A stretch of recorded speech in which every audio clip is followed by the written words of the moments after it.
أعوذ بالله من الشيطان الرجيم. بسم الله الرحمن الرحيم. الحمد لله رب العالمين، والصلاة والسلام على رسوله الكريم. أما بعد، حرام کمائی. عن أبي هريرة رضي الله عنه قال قال رسول الله صلى الله عليه وسلم: أيها الناس، إن الله طيب لا يقبل إلا طيبا، وأن الله أمر المؤمنين بما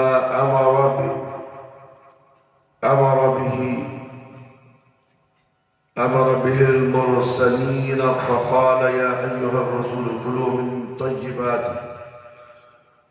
من الطيبات وعملوا صالحا إني بما تعملون عليم. وقال: يا أيها الذين آمنوا كلوا من طيبات ما رزقناكم.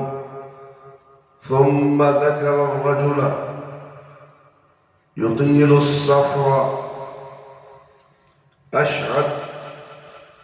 أشعث عبر يمد يديه إلى السماء: يا ربي يا ربي، ومطعمه حرام، ومشربه حرام، وملبسه حرام، وغذي بالحرام، فإن يستجاب لذلك. مسلم کتاب الذکر، کتاب الزکاة وقبول الصدقة من الکسب وتربیتها، رقم 2340/6. ابو ہریرہ رضی اللہ عنہ سے مروی ہے کہ رسول اللہ صلی اللہ علیہ وسلم نے فرمایا: اے لوگو، بے شک اللہ تعالیٰ خود بھی پاک ہے اور پاک ہی چیزوں کو پسند فرماتا ہے، اور بے شک اللہ تعالیٰ نے جو حکم اپنے رسولوں کو دیا وہی حکم ایمان والوں کو دیا. رسولوں کو فرمایا: یا ایھا الرسل کلوا من الطیبات واعملوا صالحا انی بما تعملون علیم. اے رسولو، پاکیزہ چیزیں کھاؤ اور نیک عمل کرو، بے شک جو بھی تم کرتے ہو مجھے اچھی طرح اس کا علم ہے. اور مومنوں کو فرمایا: یا ایھا الذین آمنوا کلوا من الطیبات ما رزقناکم. اے ایمان والو، ہماری دی ہوئی پاکیزہ چیزیں کھاؤ. اور پھر آپ صلی اللہ علیہ وسلم نے ایسے آدمی کا ذکر کیا جو لمبا سفر کرتا، گرد و غبار میں اٹا ہوا، برا گندا حال ہے، اور ایسا حال میں جو دعا کی قبولیت کے لیے نہایت مناسب ہوتا ہے. آسمان کی طرف ہاتھ اٹھاتا ہے، دعا کرتے ہوئے کہتا ہے: اے میرے رب، اے میرے رب. لیکن اس کا کھانا حرام ہے، پینا حرام ہے، لباس بھی حرام ہے، اور حرام ہی سے پلا ہوا ہے، تو پھر ایسے آدمی کی دعا کیوں کر قبول ہوگی؟ معلوم ہوا کہ قبولیت اعمال کے لیے رزق کا حلال ہونا بہت ضروری ہے میرے بھائی، میرے دوست. وگرنہ حرام مال کے کھانے پینے اور پہننے سے نہ صرف دعائیں ہی بیکار جاتی ہیں، بلکہ اس کے علاوہ دیگر عبادات بھی بارگاہ الہیہ میں درجہ قبولیت حاصل نہیں کر سکتی.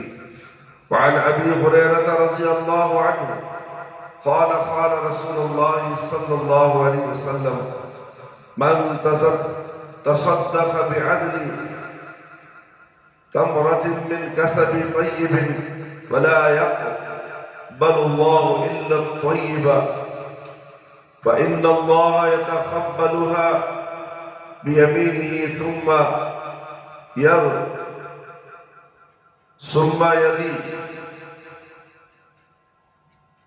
يريها لصحابي كما يربى أحدكم فلوة حتى تكون مثل الجبل.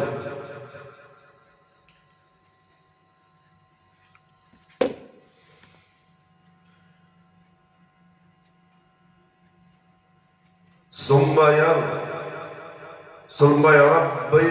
يربيها لصحابه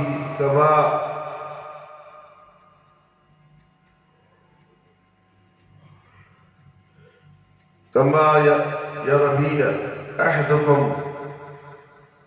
فلوة حتى تكون مثل الجبل. بخاری کتاب الزکات، باب لا يقبل الله الصدقة بالغول.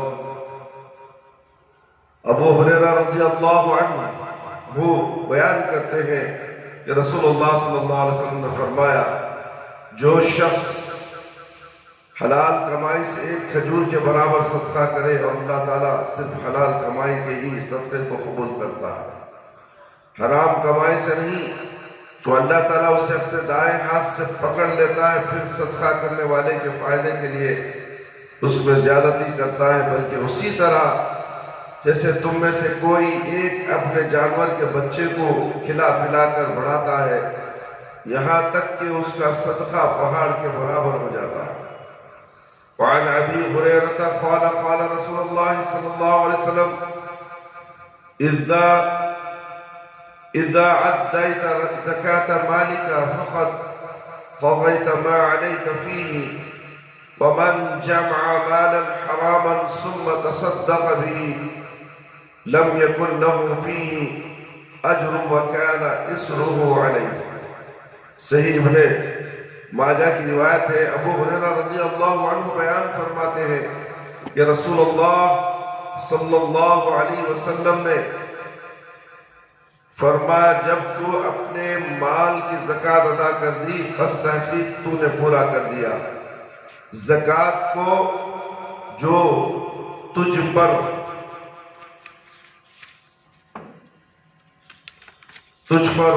اس میں فرض تھی، اور جس نے حرام مال جمع کیا پھر اس میں صدقہ کیا تو اسے اس کا کوئی اجر نہیں ملے گا، بلکہ الٹا اس پر اس کا گناہ ہوگا. تو اس لیے ہمیں حرام مال سے بچنا چاہیے.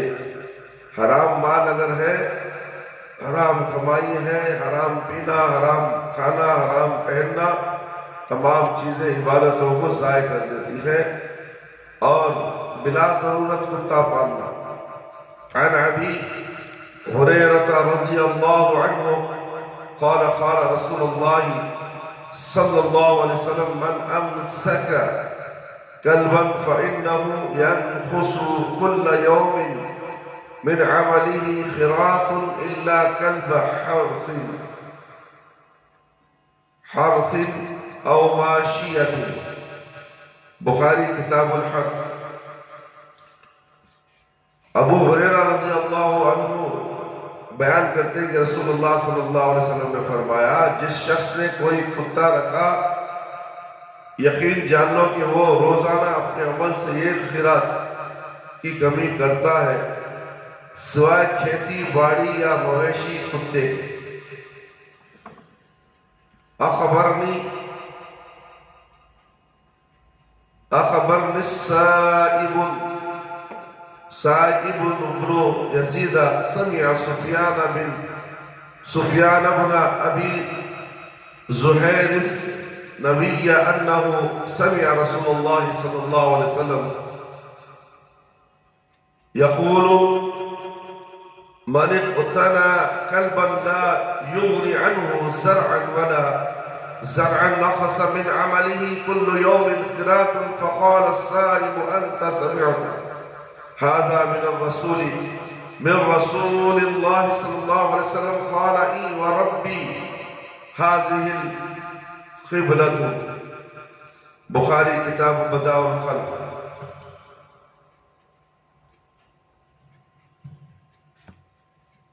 یزید بن خسیفہ کہتے ہیں مجھے سائب بن یزید رحمہ اللہ نے خبر دی، انہوں نے سفیان بن ابی زہیر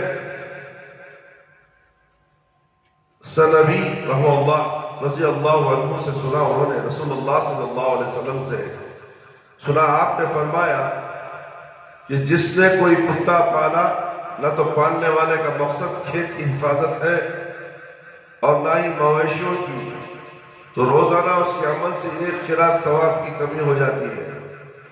سعید رضی رحمہ اللہ نے پوچھا، کیا تم نے خود یہ حدیث رسول اللہ صلی اللہ علیہ وسلم سے سنی ہے؟ انہوں نے سفیان بن ان زہر ابی زہر نے کہا، ہاں، اس قبیلے کی رب کی قسم میں نے خود یہ حدیث رسول اللہ صلی اللہ علیہ وسلم سے سنی ہے۔ معلوم ہوا کہ کتا صرف کھیتی باڑی یا مویشی کی حفاظت کے لیے رکھنا جائز ہے۔ بعض دوسری احادیث سے شکار کے لیے بھی کتا پالنے کا جواز ملتا ہے، اس کے علاوہ کسی اور صورت میں کتا رکھنے کا جواز بالکل نہیں ملتا۔ جیسے ہمارے ہاں شوق کی خاطر یا لڑانے کے لیے کتے رکھے جاتے ہیں، مغربی تہذیب سے متاثر مسلمان محض فیشن کے طور پر بھی کتے رکھتے ہیں اور باقاعدہ ان کتوں کی خدمت کی جاتی ہے، ان کے نہلانے دھلانے، پیشاب وغیرہ، اسی طرح ان کی دیگر ضروریات کے لیے بھی خاص طور پر ملازم رکھے جاتے ہیں اور بڑی عمدہ اور اعلیٰ قسم کی خوراک کا اہتمام کیا جاتا ہے۔ یہ سب گناہ کے کام ہیں، یہ سب گناہ کے کام ہیں۔ میں سمجھتا ہوں کہ جتنا پیسہ ہم اس فضول کام پر خرچ کرتے ہیں، اگر کسی غریب کو دے دیا جائے، اگر کسی غریب کو دے دیا جائے تو اس سے نہ صرف اللہ تعالیٰ خوش ہو بلکہ اس غریب کی بھی زندگی سنور جائے، بلکہ مذکورہ بالا تین مقاصد کے لیے کتا رکھنا گناہ ہے۔ ایسا کرنے والے کے ثواب میں سے روزانہ ایک قرات ثواب کی کمی کی جاتی ہے۔ ایک قرات یعنی ایک پہاڑ کے برابر ہے۔ یہ قرات ایک پہاڑ، روزانہ ایک پہاڑ کے مطابق اس کے نیکیاں ختم ہو جاتی ہیں۔ اگر کوئی کتا پالتا ہے، روزانہ ایک قرات ثواب کی کمی کی جاتی ہے۔ یقیناً یہاں پر قرات کو صحیح مقصد کا اصل علم تو اللہ ہی کو ہے کہ وہ کتنا بڑا ہے۔ تاہم ایک حدیث میں رسول اللہ صلی اللہ علیہ وسلم کی قرات کی مقدار کے متعلق پوچھا گیا تو آپ صلی اللہ علیہ وسلم نے فرمایا، 2 قرات مثل الجبلین عظیمین، وہ 2 عظیم پہاڑوں کے برابر ہے۔ 2 قرات 2 عظیم پہاڑ یعنی کہ بہت بڑے پہاڑوں کے برابر ثواب ہے۔ بخاری کتاب الجنائز، یعنی 2 قرات 2 بڑے پہاڑوں کے برابر ہے تو ایک قرات ایک بڑے پہاڑ کے مانند، اور سنن نسائی کی روایت کے مطابق قرات احد پہاڑ سے بھی بڑا ہے۔ نسائی کتاب الجنائز۔ آپ اندازہ لگائیں، آپ اندازہ کریں کہ اتنا ثواب روزانہ کم ہوتا رہتا ہے۔ ایک ماہ میں کتنا ثواب کم ہوگا، ایک سال میں کتنا ثواب کم ہوگا۔ شارحین حدیث ثواب میں اتنی زیادہ کمی کی وجوہات بیان کرتے ہوئے فرماتے ہیں کہ اس کی ایک وجہ تو یہ ہے کہ ایسے گھروں میں رحمت کے فرشتے نہیں آتے۔ جس گھر میں کتا آ جائے، کتا رکھا جائے، کتا پالا جائے، اس گھر میں رحمت کے فرشتے نہیں آتے۔ دوسرا، ایسا کتا گزرنے والوں اور آنے جانے والوں پر حملہ کرتا ہے، راستے سے گزرنے والے مسافروں کو تنگ اور پریشان کرتا ہے، جس کا گناہ کتا رکھنے والے پر ہے۔ تیسرا، وہ کتا گھر کے برتنوں کو منہ ڈال کر ناپاک کرتا رہتا ہے۔ چوتھا، نجاستیں کھا کھا کر گھر میں آتا ہے اور بدبو اور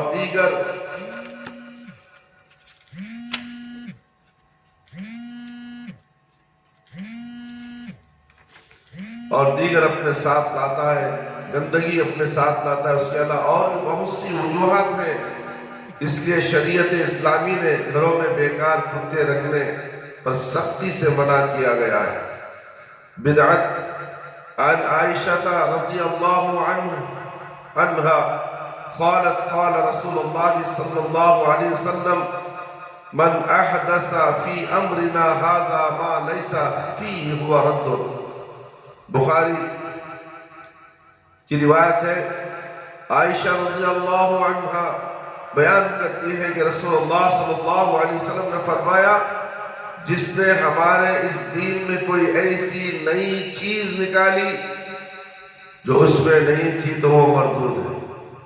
اس حدیث سے معلوم ہوا کہ دین اسلام مکمل ہو چکا ہے، اس میں کوئی ایسی کمی نہیں رہ گئی جس کو پورا کیا جائے۔ لہذا جو شخص اس میں کوئی ایسی چیز جس کی کتاب و سنت میں کوئی دلیل نہ ملتی ہو ثواب سمجھ کر نکالے گا تو اس کی وہ چیز، وہ عمل، عقیدہ، وہ رائے مردود ہے، ملعون ہے، شریعت محمدی صلی اللہ علیہ وسلم سے دور ہے، کیونکہ بدعت اور سنت کی بڑی گہری دشمنی ہے۔ بدعت سنت کو پسند نہیں کرتی اور سنت بدعت کو چہرہ دکھانا گوارا نہیں کرتی۔ سنت کا تعلق اللہ کے پیغمبر سے ہے اور بدعت کا تعلق شیطان کے کارندوں سے ہے، اس لیے بدعت اللہ کے ہاں مردود ہے اور سنت مقبول ہے۔ اللہ رب العالمین سے دعا ہے کہ اللہ تعالیٰ ہم سب کو ان تمام باتیں جو ہم نے آپ کے سامنے مختصر سی قرآن و حدیث کی باتیں آپ کے سامنے پیش کی ہیں، اور امید کرتا ہوں کہ اللہ رب العالمین ہماری دعاؤں کو قبول فرمائے، اور جو ہم نے سنا ہے ان تمام باتوں پر غور و فکر کرتے ہوئے اللہ مجھے بھی اور سننے والوں کو بھی عمل کرنے کی توفیق عطا فرمائے۔ اللہ تعالیٰ میرے اور آپ کے صغیرہ کبیرہ گناہ، پوشیدہ گناہ، ظاہری گناہ، انجانے میں جان بوجھ کر گناہ جو ہو جاتے ہیں اللہ، تو ہم تمام کے گناہوں کی مغفرت فرما دے۔ اے اللہ ہمیں توبہ کرنے کا موقع عطا فرما دے، توبہ کے بعد، سچی توبہ کے بعد پھر کبھی گناہ کی طرف بھی ہمیں لے جائے یا رب العالمین۔ اے اللہ شرک سے بچا لے، بدعت سے بچا لے، اللہ ہم سب کو صراط مستقیم پر چلا دے۔ اے اللہ ہم میں سے جو لوگ پریشان حال ہیں ان کی پریشانی کو دور فرما دے، ہم میں سے جو لوگ روٹی روزی کے لیے پریشان حال ہیں میرے پروردگار، اے اللہ ان کو حلال روزیاں عطا فرما، جو علم سے محروم ہیں ان کو علم سے سرفراز فرما، اے اللہ ٹھوس علم عطا فرما، قرآن اور حدیث کا علم عطا فرما۔ جو لوگ قرآن کریم پڑھنے سے بہت دور ہیں اللہ ان کو قرآن کریم پڑھنے کی توفیق عطا فرما، قرآن کریم پڑھنے کے بعد اس کا ترجمہ پڑھ کر غور و فکر کرتے ہوئے اس پر عمل کرنے کی توفیق عطا فرما، خبر کے عذاب سے بچا لے، جہنم کی آگ سے بچا لے، خبر کے سوالات بالکل آسان فرما دے، خبر کی تاریکی کو روشنیوں میں بدل دے، میدان حشر میں رسوائی سے بچا لے۔ اللہ ہمیں موت دے تو ایمان کی حالت میں موت دے، جب ہماری روح ہمارے جسم سے نکلے تو اللہ ہماری زبان پر کلمہ لا الہ الا اللہ محمد الرسول اللہ جاری رہے۔ ربنا آتنا فی الدنیا حسنۃ وفی الآخرۃ حسنۃ وقنا عذاب النار۔ ربنا ظلمنا انفسنا وان لم تغفر لنا وترحمنا لنكونن من الخاسرین۔ ربنا لا تزغ قلوبنا بعد إذ هديتنا وهب لنا من لدنك رحمة إنك أنت الوهاب۔ اللهم إني أعوذ بك من البرص والجنون والجذام ومن سيء الأسقام۔ ربنا تقبل منا إنك أنت السميع العليم وتب علينا إنك أنت التواب الرحيم۔ سبحان ربك رب العزة عما يصفون وسلام على المرسلين والحمد لله رب العالمين۔ يا حي يا قيوم برحمتك استغيث۔